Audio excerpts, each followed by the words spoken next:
Three people, three generations. Robert invested $800 a month, retired at 60 with $1.1 million. Lisa invests $120 a month, on track to work until 72 with $375,000. Jordan invests $90 a month, and Jordan earns more than both of them. Same rules, higher salary, less room to invest. A retirement trajectory that makes Lisa's look manageable. That's the financial reality of Gen Z in 2026, and the math behind it is the most counterintuitive in this entire series. Jordan is 26 years old, computer science degree, State University, graduated in 2024. Starting salary, $58,000 a year, higher in raw dollars than Robert or Lisa started with. Total student debt, $38,000. Monthly payment, $390. After taxes, Jordan brings home approximately $3,600 a month. Rent for a one-bedroom in a mid-sized American city, $1,650. Student loan, $390. Health insurance, $195. Transportation, $280. After every fixed expense, food, utilities, the basics, Jordan has $90 a month left to invest. Robert, $800 a month. Lisa, $120 a month. Jordan, $90 a month. 3 decades of structural inflation compressed into 3 numbers. The salary went up, the room it buys went down. At 8% annual return, $90 a month for 40 years produces approximately $310,000. Lisa was on track for $375,000. Jordan is on track for $310,000, investing for the same 40 years, earning a higher salary, and ending up with $65,000 less. That is the compounding cost of $30 a month, and that $30 disappears before Jordan makes a single discretionary decision. If this is your first time watching this channel, this is part of the Gen X versus Millennials series, where every episode runs the actual numbers on a different financial gap between generations. Subscribe before the next episode drops. It comes out Thursday. Because here's what this episode is actually about. Gen Z has the worst starting numbers in this series. But Gen Z also has one structural advantage that Robert never had at 26, and that Lisa didn't fully understand until her 30s, an advantage that, used correctly, closes more of this gap than any razor side hustle ever could. The number behind that advantage is coming in the next section. And when you see it, the comparison between these 3 generations stops being just a story about what went wrong and starts being a map for what Jordan can actually do about it. Let's build the 3-generation picture from the ground up. Because the gap between Robert, Lisa, and Jordan isn't one problem. It's a compounding chain, and each generation enters that chain at a lower point than the one before. Robert invested $800 a month for 28 years, $1,089,000 at 60. Lisa invests $120 a month for 40 years, $375,000 at 72. Jordan invests $90 a month for 40 years, $310,000 at whatever age the math finally allows retirement. 3 generations. The investment amount dropped by $710 a month between Robert and Jordan, and that $710 compounded over 40 years is the difference between retiring with enough and retiring underwater. But the investment gap isn't the most important number in Jordan's story. There's a second gap, one that compounds on top of the first. That makes Jordan's situation structurally different from Lisa's in a way the headlines aren't capturing. That gap is coming in about 60 seconds. The housing situation for Gen Z is not the same as the housing situation for millennials. It's worse. When Lisa was trying to save for a down payment at 32, the median home cost $390,000. Her target, 20%, was $78,000. At her saving rate after fixed expenses, she would reach it in roughly 11 years. When Jordan tries to save for a down payment at 26, the median home cost $430,000. The target is $86,000. At Jordan's saving rate of $90 a month, the math produces a number that's difficult to say out loud. It would take Jordan 80 years to save the down payment on a median American home.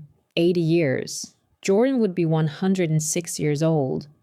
And that number, absurd as it sounds, is not a rounding error. It is the direct mathematical result of 3 decades of housing costs outpacing wages, compounded into a starting line that is further from home ownership than any generation in American post-war history. I want to sit with that number for just a moment, because 80 years is not a data point you recover from by working harder. It's a data point that demands a completely different approach. And that approach, the one that's actually available to Jordan in 2026, is the part of this story that most Gen Z financial content never reaches. Gen Z has the worst starting numbers of the 3 generations in this series. That is true, measurable, and supported by the data. But Gen Z also has 3 structural advantages that neither Robert nor Lisa had at 26. And when you run the math on all 3 together, Jordan's retirement trajectory changes dramatically. Advantage 1, time and the tools to use it. Robert started investing seriously in his mid-30s. Lisa started understanding index funds in her late 20s. Jordan grew up on YouTube channels explaining compound interest, Roth IRAs, and expense ratios before graduating high school. Financial literacy arrived a decade earlier for Gen Z than for any previous generation. Here's what that means in specific dollars. Jordan's $90 a month, started at 26, invested for 41 years at 8% annual return, produces approximately $310,000. If Jordan finds $280 more per month, bringing contributions to $370, and stars that increase at 26 instead of 32, the projection produces approximately $1,080,000. The difference between $310,000 and $1,080,000 is $280 a month, started 6 years earlier than Lisa started hers. 6 years of earlier contributions at Jordan's age is worth $770,000 at retirement. Robert had it by default. Lisa found it late. Jordan has the knowledge to find it early, if the income gap can be closed even partially. Advantage 2, the expense ratio collapse. In 1992, when Robert started investing, the average actively managed mutual fund charged approximately 1.5% in annual fees. On a $100,000 portfolio, $1,500 a year, gone before the market moves a dollar. Today, Jordan can invest in a total market index fund at Vanguard, Fidelity, or Schwab for 0.03%. On the same portfolio, $30 a year. That difference, $1,470 annually, compounded over 40 years of investing, is worth approximately $390,000 in additional retirement wealth. Robert paid that cost without knowing it existed. Jordan doesn't have to pay it at all. That's not a minor technical detail. It's a structural advantage worth nearly $400,000. And Gen Z is the first generation to enter the market when that advantage is fully available. But the third advantage is the one that changes the retirement number the most. And it's the one that requires a decision most 26-year-olds postpone until it's too late. Advantage 3. Geographic income arbitrage. Robert worked in the city where his employer was. That was the only option. His housing costs were set by his job location. Jordan can earn a salary anchored to San Francisco or New York while living in Knoxville, Boise, or Greenville, cities where the same income leaves dramatically more room to invest. The average cost difference between a high-cost metro and a mid-sized American city runs approximately $900 to $1,400 a month in housing alone. If Jordan earns a remote salary of $58,000 while living in a city where rent is $1,050 instead of $1,650, a $600 monthly reduction, Jordan's investable surplus goes from $90 a month to $690 a month. At $690 a month for 40 years at 8%, approximately $3,300,000. That number assumes 40 years of consistent contributions at historical market returns. It's not a guarantee. No investment return ever is. But it is the math. And the math is what most 26-year-olds have never been shown. The same salary, the same discipline, a different zip code, and a retirement projection that doesn't just match Robert's, it exceeds it. Here is what the three advantages produce together. If Jordan uses all three, starts at 26, low-cost index funds, lives in a city where the salary stretches further, invests $370 a month, retirement projection at 65, approximately $980,000 to $1,100,000. That is Robert's number, built on Jordan's salary, in Jordan's economy, and not through luck, not through a structural tailwind that no longer exists, through three specific tools that were not available to Robert at 26, and that Lisa didn't fully understand until her 30s. But, and this is the part that behavioral economists call the knowing-doing gap, understanding the tools and using them are two very different things. Gen Z is the most financially literate generation at the same age in recorded history. They know what to do. The question isn't knowledge, it's action. Because the one thing compound interest cannot do is wait for you to be ready. That's next. Jordan knows all of this. That's actually the most significant difference between Gen Z and every generation that came before. Robert didn't know about expense ratios at 26. Nobody explained them. Lisa didn't fully understand compound interest until her late 20s. And by then, the most powerful years of compounding had already passed without her. Jordan knows. At 26, with 40 years of runway still ahead. And that should be enough to change everything. But behavioral economists have a name for what happens between knowing the right thing and actually doing it. They call it the knowing-doing gap. And it's the reason financial literacy alone has never been sufficient to close a wealth gap. Gen Z is the most financially literate generation at their age in recorded history by survey after survey across multiple research institutions. They understand index funds. They know what a Roth IRA is. They've watched the compound interest calculator, and the average age at which Gen Z starts investing seriously is 29, 3 years after Jordan graduates, 3 years after the most powerful window of compounding opens, 3 years that at 8% annual return over 40 years, cost approximately $43,000 in final portfolio value for every single month of delay. Jordan cannot afford to know and wait. Here is what the data says Jordan needs to do. Not eventually, not when things stabilize, not after the next raise, now. Action 1. Automate the $90 today, not when Jordan has more room, not after the student loans feel more manageable, today. The research on automatic contributions is unambiguous.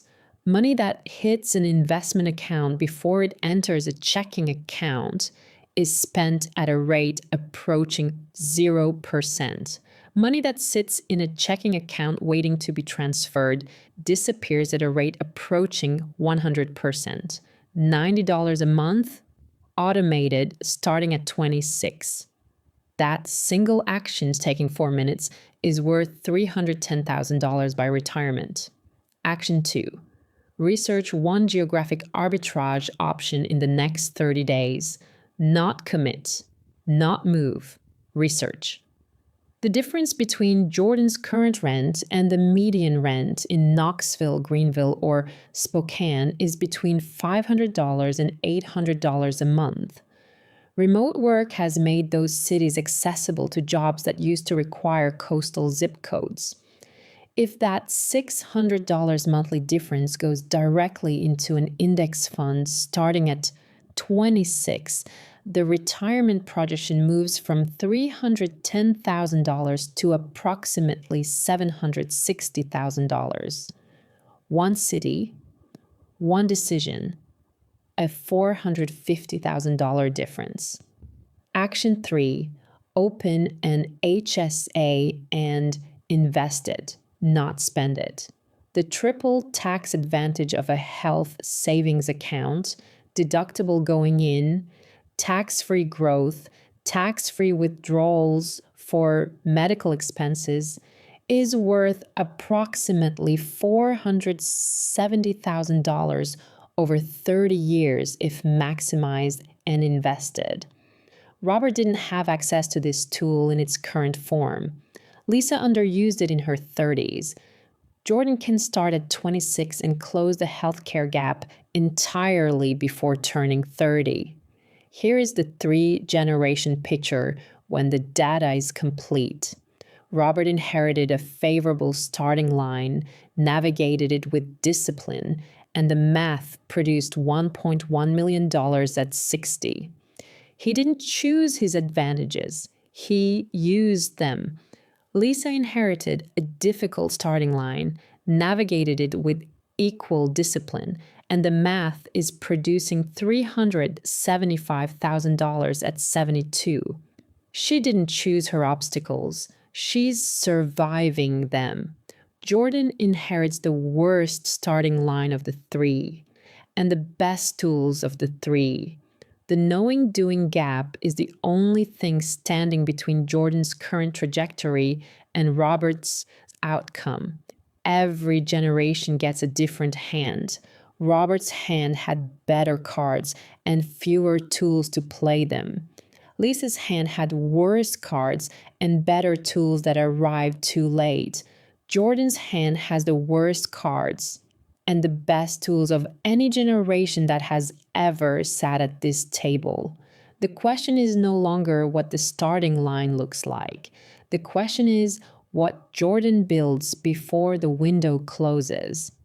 And the window, specifically the compounding window that makes starting at 26 worth $450,000, more than starting at 32, is open right now. If you're Gen X watching this, drop starting line in the comments. If you're a millennial, drop distance below. If you're Gen Z, drop tools below. I want to see all three generations in this conversation, because the gap between them isn't going to close through data alone. It closes when all three generations understand what the other two are actually navigating. Subscribe so you don't miss the next episode. Robert didn't choose his starting line. Lisa didn't choose hers. Jordan doesn't choose the cards. But Jordan, for the first time in 30 years, has the tools to play them differently.